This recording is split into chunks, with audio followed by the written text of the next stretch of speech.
First, though, performing shoddy work and ghosting homeowners when it all falls apart.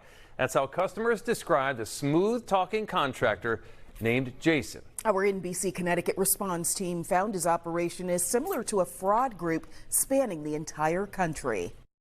These groups are very savvy. They reinvent themselves. This is not just a Connecticut problem, it's a nationwide problem. Happy New Year! You felt like you could trust them, and I guess that's how they get you. Good morning, lovely. How are you? My basement was flooded. I felt helpless, and they knew that, and they took advantage. I never knew a chimney had so many bricks until I started picking them up off the ground. Everything was collapsing.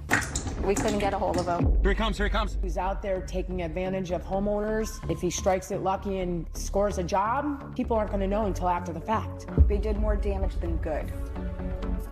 Homeowners are beyond frustrated, so who's there to help? Consumer investigative reporter Jennifer Joas brings us the conclusion of our series, Charmed by a Contractor. Jen, wow. We've been looking into this for 6 months. So number one, none of these companies run by Jason that we've come across are licensed in the state of Connecticut, even though the websites claim they are. We looked them up on the state's website.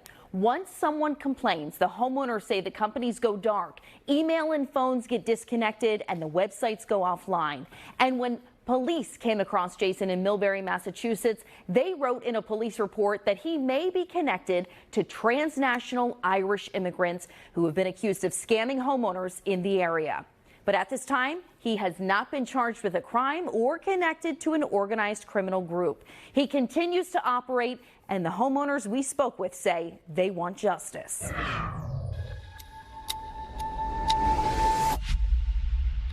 What is it going to take for this person to get arrested and get caught? Liz Pereira in Millbury, Massachusetts is feeling hopeless. It's been 2.5 years since she paid Jason nearly $20,000 to waterproof her foundation.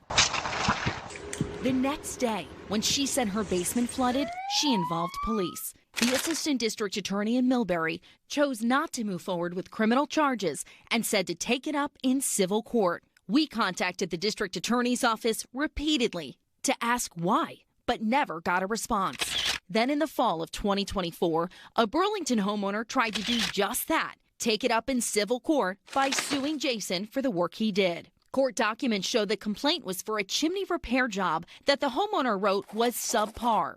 The homeowner also wrote that Jason agreed to refund her in full, but wrote the check never arrived. A court order shows the case was dismissed after the court could not locate the company, and neither could we.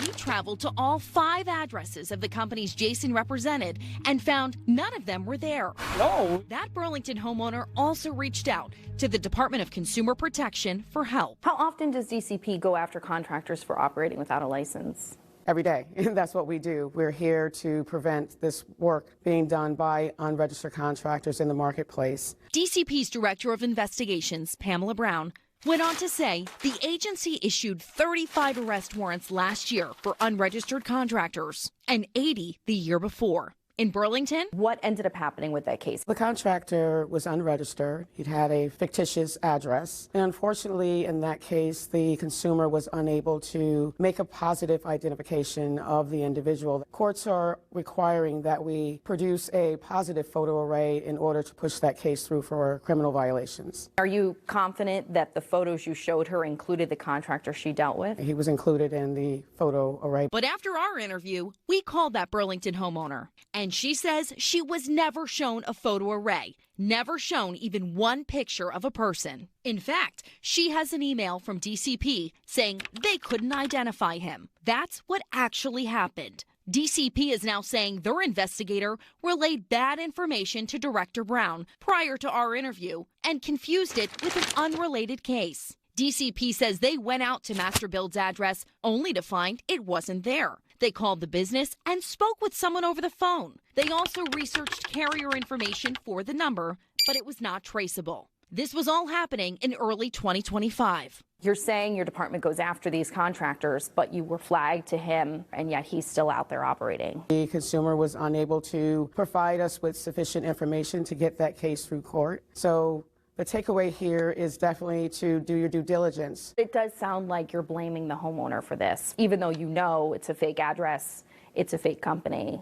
Absolutely not. I'm not blaming the consumer. I'm actually giving tips how they can prevent their victimization by an unregistered contractor. These groups are very savvy. They reinvent themselves. This is not just a Connecticut problem. It's a nationwide problem. Exactly 1 month after DCP received that Burlington complaint, Jason showed up at Anna Borzelli's door in Mansfield. That's part of the cap that you see right there, because he broke it. So there's no cap for it. Her son called state police when her quote ballooned from $300 to more than $17,000. State police noted in their report a license plate number for one of Jason's workers and that Jason promised to pay Borzelli her $2,500 back. Yet she says he never did. I asked the state trooper if he ever ran down that license plate or considered charging Jason with larceny. He said no. The state trooper wrote in that report it appeared civil. Of course, you rely on the police to help you with some things, you know. When we reached out to speak with the state police commissioner, his office declined an interview and said it wasn't their burden to share information with DCP. Sharing of intelligence is critical for the success of law enforcement in general. Specific to this crime, without that intelligence, without those conversations and sharing information, these sorts of crimes will continue to go on, often unnoticed. So, is anyone investigating Jason? We couldn't get a hold of him. We called, left messages, emails, texts. It was Elizabeth St. Martin who initially tipped us off to Jason when she reached out to NBC Connecticut Responds for help. She says Jason strung her along for months, then cut off contact. He kind of just disappeared. His Facebook Messenger is gone. You couldn't send a message. His phone is disconnected. St. Martin says she paid him in August to fix her leaky chimney. And just a few weeks later, it was leaking through her ceiling again. She says Jason never returned to honor his 15-year warranty. She later filed a police report, and she says she identified Jason to police through a photo lineup. After she reached out to us, we spent 6 months investigating. That's when we found more homeowners complaining about Jason and learned more about his identity, his various businesses, and found him working at a home in West Hartford. We spoke to Millbury Police, State Police, DCP, and Windsor Locks Police. To our knowledge, Windsor Locks is the only law enforcement agency actively looking into Jason. It's just sad. It really is. I'm hoping that, other people can see this and be more aware. Just stay away. I mean, I can't stress enough. Don't believe the kindness. Happy New Year.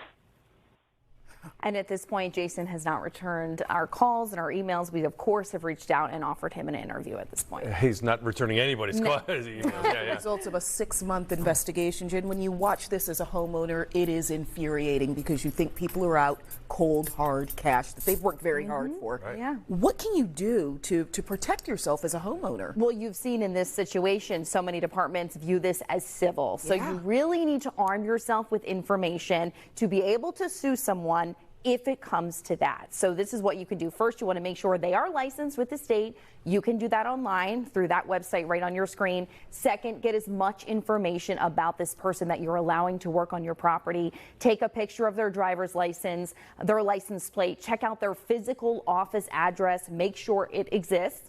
And thirdly, just slow down. Resist the pressure to move quickly. If you've hired Jason, certainly though, reach out to us and let us know. We want to know about it. I found the picture thing interesting too. Maybe you take a selfie with the contractor because he said he could be in a lineup. So someone just reached out and they took a picture of his shirt and he's in the picture. Well done. Well done. Well, we know that all of your reporting right now is on our NBC Connecticut YouTube page. Absolutely. Excellent reporting. Yeah, good stuff, Thank Jen. you. Thanks.